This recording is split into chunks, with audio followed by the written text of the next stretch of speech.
Welcome to view point. Healthy meal అంటే మనం తీసుకునే ప్రతి మీల్ ప్లేట్లోనూ ప్రోటీన్, ఫైబర్, కార్బోహైడ్రేట్స్ అన్నీ కూడా సమపాలలో ఉండాలి. అప్పుడే అది హెల్దీగా మారుతుంది.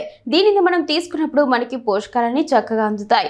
దానికోసం ముందుగా కొన్ని ప్రిపరేషన్స్ అంటే ప్రోటీన్ కోసం ఏం తీసుకోవాలి, ఫైబర్ కోసం ఏం యాడ్ చేయాలి, కార్బోహైడ్రేట్స్ ఆప్షన్స్ ఏమున్నాయి, ఇవన్నీ తెలుసుకొని తినాలి.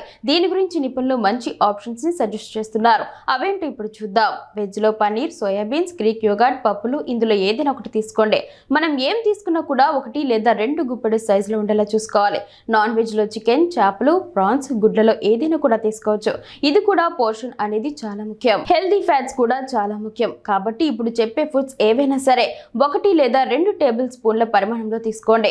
నువ్వుల నూనె, బాదం పప్పు, జీడిపప్పు, అవిసెలు, గుమ్మడి seeds, watermelon seeds, walnuts, carbohydrates కూడా ముఖ్యమే. కాబట్టి ఇప్పుడు చెప్పే ఫుడ్స్ లో 1 లేదా 2 తీసుకోండి. అన్నం, చపాతే. మన మీల్లో ఫైబర్ ఉంటేనే చక్కగా డైజెషన్ అవుతుంది. కాబట్టి మీ ప్లేట్లో సగం పరిమాణంలో కూరగాయలను యాడ్ చేయండి. అందులో కాలీఫ్లవర్, క్యాబేజీ, బీన్స్, బెండకాయలు వంటివి తీసుకోవచ్చు. మనం ఇక్కడ చేయాల్సింది ఏం తీసుకున్నా కూడా క్యాలరీని కౌంట్ చేయాలి.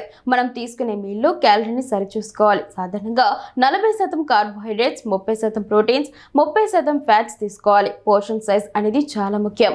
ఎక్కువగా తీసుకుంటే ఆరోగ్యానికి అంత మంచిది కాదు.